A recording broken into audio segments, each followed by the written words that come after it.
বিদায় দেন বিদায় দেন গো মাতা ও মাতা বিদায় দেনা মারে গো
আমার কমলা কমলা স্বামী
সব মেয়েকে একদিন শ্বশুর বাড়ি যেতে হয়। আমাকে যে চলে যেতে হবে তাই তো কয়েকদিন পর আমি তোমাদেরকে ছেড়ে চলে যাচ্ছি মা।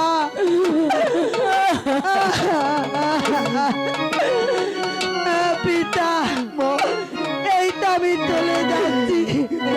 কয়েকদিন পরে আমি তোকে দেখতে যাবো মা, তুই কোনো চিন্তা করিস না। ভালো ছেলের সঙ্গে তোকে দিয়ে দিলাম, তুই অনেক সুখী হবি মা, অনেক সুখী হবি। এই তো আমি চলে যাচ্ছি পিতা। দাসী তোকে আমি একটি কথা বলে যাচ্ছি দাসী, আমি চলে যাবার পর আমার পিতাকে পিতা বলার কেউ থাকবে না দাসী, তাই তুই আমার পিতাকে পিতা বলে ডাকি, আমার মাকে মা বলার কেউ থাকবে না, তাই তুই আমার মাকে মা বলে ডাকি। ঠিক আছে তুমি যাও তবু তুমি কেঁদো না।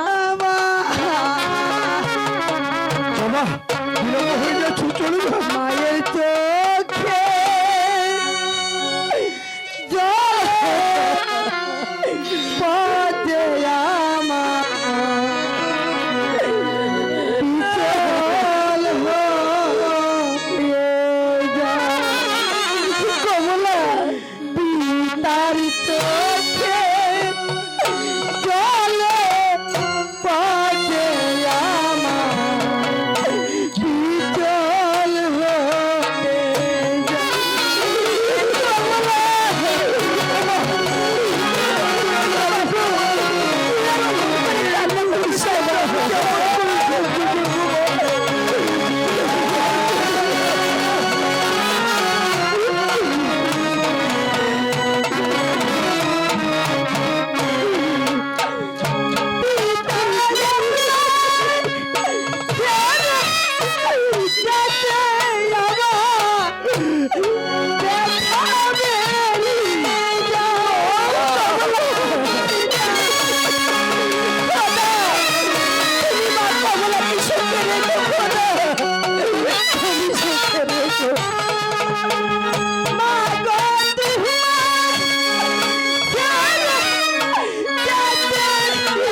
পিতা শীঘ্র করে চলে যা।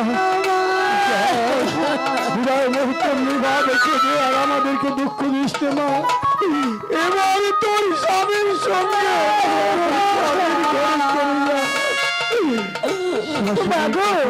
তোকে বিদায় দিয়ে কেমন করে আমাকে যে বিদায় দিতেই হবে মা।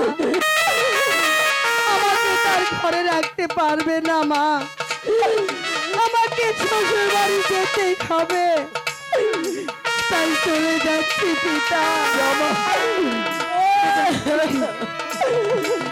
তুই আমার মা বাবাকে দেখে রাখিস, আমি চলে যাচ্ছি পিতা। মা, আমি চলে যাচ্ছি।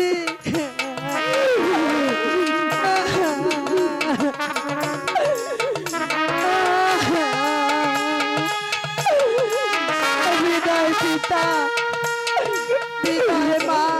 আমি তোকে দেখতে যাবো পিতা, আমি চির বিদায় নিয়ে চলে যাচ্ছি। না। বিদায়, বিদায়। ভালো থাকিস মা, তুমিও ভালো থেকো। বিদায় মা। ভালো থেকো।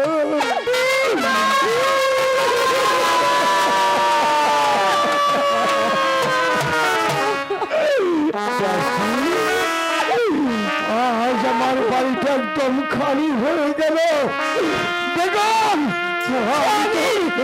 আমি তো কমলাকে ছাড়া কোনোদিন থাকিনি, তাই আজ আমার এমন লাগছে। আজ থেকে তুই আর বাসি নস মা। ওই যে দেখলি কমলা বলে গেল আমাকে পিতা বলে ডাকতে, আজ থেকে আমি তোর পিতা, তুই আমাকে পিতা বলেই ডাকবি। পিতা,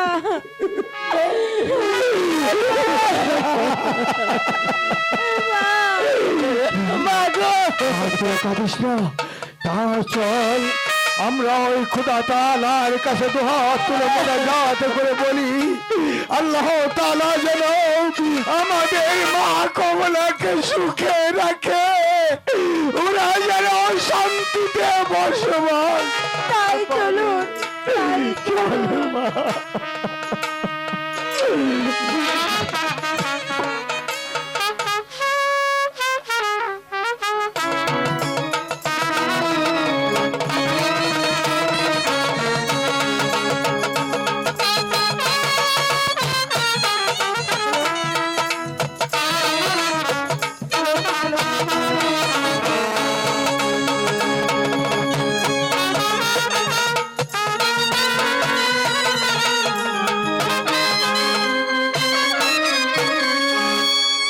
জামাল গিয়েছে শাদি করতে, একটু পরেই বৌমাকে নিয়ে আমার এই প্রাসাদে আসবে।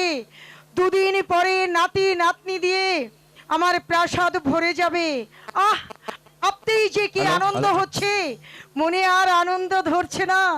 নাতি নাতনি নিয়ে আমার জীবনের বাকি দিন কটা কত যে আনন্দে কাটবে। কিন্তু আমি জান এই তো আমরা এসে পড়েছি, আমি জান এই তো আমরা এসে পড়েছি। কমলা, এই তোমার আম্মি জান, আমার আম্মি জানকে সালাম করো।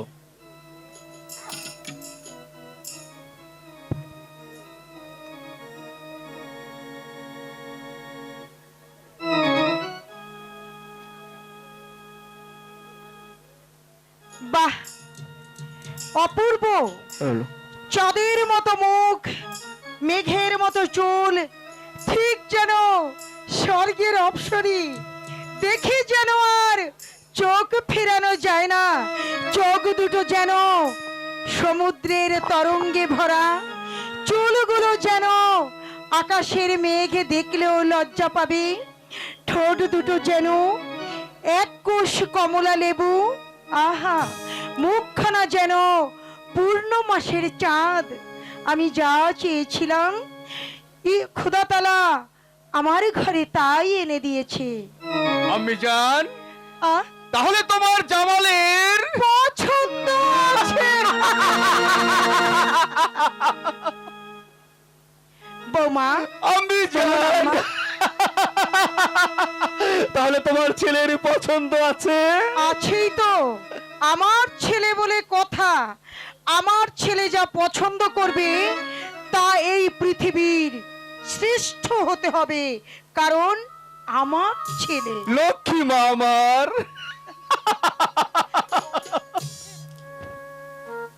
বৌমা, বলুন আম্মা। আজ তোমাকে একটি দায়িত্ব দিতে চাই। আমাকে আবার কি দায়িত্ব দিবেন আম্মা? মাগো, আজ থেকে এই সংসারের দায়ভার আমি তোমার হাতে তুলে দিতে চাই। কি বলছেন আম্মা? আমি তো সবেমাত্র এলাম, আর এখনই এই সংসারের দায়ভার আমি কি পালন করতে পারবো? কেন পারবে না বৌমা? আমিও তো তোমারই মতো বউ হয়ে সংসারে এসেছিলাম, আর আমার শাশুড়ি মাতা আমার হাতে সংসারের দায়িত্ব তুলে দিয়েছিলেন। এতটা বছর ধরে কঠিন নিষ্ঠার সাথে আমি সব দায়িত্ব পালন করেছি। আর তুমিও তো নারী, নারীরা মা হয়ে জন্ম নেয় পৃথিবীতে, তাই তুমি কেন পারবে না মা? আম্মা, আপনি আমাকে শুধু দোয়া করুন, আমি যেন আপনার কথা অক্ষরে অক্ষরে পালন করতে পারি। আমি জানি বৌমা, তুমি পারবে। একটি কথা মনে রেখো, স্বর্ণ যখন খনিতে থাকে তার রূপ কেউ দেখে না, আর যখন গিনি হয়ে মণিকালের ঘরে আসে সারা দুনিয়ার মানুষ তার রূপ উপলব্ধি করে। আমার এই কথার অর্থ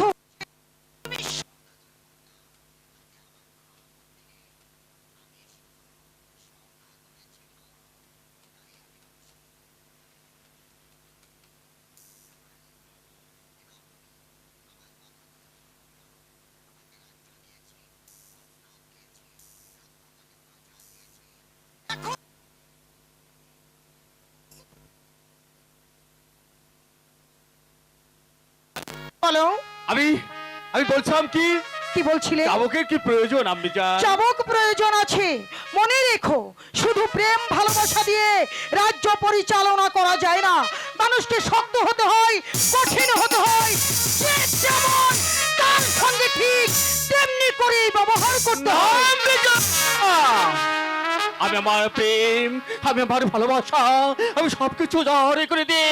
আমি প্রজা সাধারণের মাঝে মর্যাদা রক্ষা করতে চাই আম্মি জান। তোমার কথা শুনে বড্ড খুশি হলাম পুত্র। তুমি মুঠো মুঠো ভালোবাসা করো প্রজাদের কাছ থেকে, চন্দ্রালোকের মতো স্নিগ্ধ হও। তুমি মানুষকে ভালোবাসা উজাড় করে দাও। তবে একটি কথা মনে রেখো, স্বর্ণ শুধু নারীকে সুন্দরী করে। এই সমাজে তুমি স্বর্ণ হতে চাও না। মনে রেখো, এই সমাজটা ঘুণে ধরে গেছে। ঘুণে ধরা সমাজে নরম স্বর্ণের চাইতে শক্ত ইস্পাতের বেশি প্রয়োজন। শক্ত ইস্পাত হতে চেষ্টা করো। শক্ত ইস্পাত, এ তোমার মায়ের আদেশ। মাগো, তুমি হয়তো ভুলে গেছো আম্মি জান, তুমি হয়তো ভুলে গেছো এ তো শাসন। সোহাগ কোথায়? আমি সোহাগ দিয়ে, আমি আমার প্রেম দিয়ে, আমি আমার ভালোবাসা সবকিছু জারি করে দিই। আমি আমার প্রজাদের মানে মর্যাদা রক্ষা করতে চাই। আমি শুধু আমার প্রেম দিয়ে, আমি আমার প্রজাদের মান মর্যাদা রক্ষা করতে চাই। কমলা, স্বামী, আমার এই প্রাসাদ খানা তোমার কেমন লাগছে? অনেক ভালো লাগছে স্বামী। অনেক ভালো লাগছে? হ্যাঁ। ঠিক তোমাকেও পেয়ে আমার খুব ভালো লাগছে। মনে হচ্ছে আমি যেন স্বর্গের হরি পেয়েছি। স্বামী, লক্ষ্মীটি আমার। আপনাকে পেয়ে আমি অনেক ধন্য। জানি না আমি অনেক সুখী। আমার এই সুখ চিরদিন কপালে ছইবে কিনা আমি জানি না স্বামী। অমন কথা বলতে নেই লক্ষ্মীটি, অমন কথা বলতে নেই। তাতে খোদা তাআলা তোমার আমার প্রতি আর স্বামী, আমাকে শুধু দোয়া করুন, আমি যেন আপনার মন মতো চলতে পারি। আমি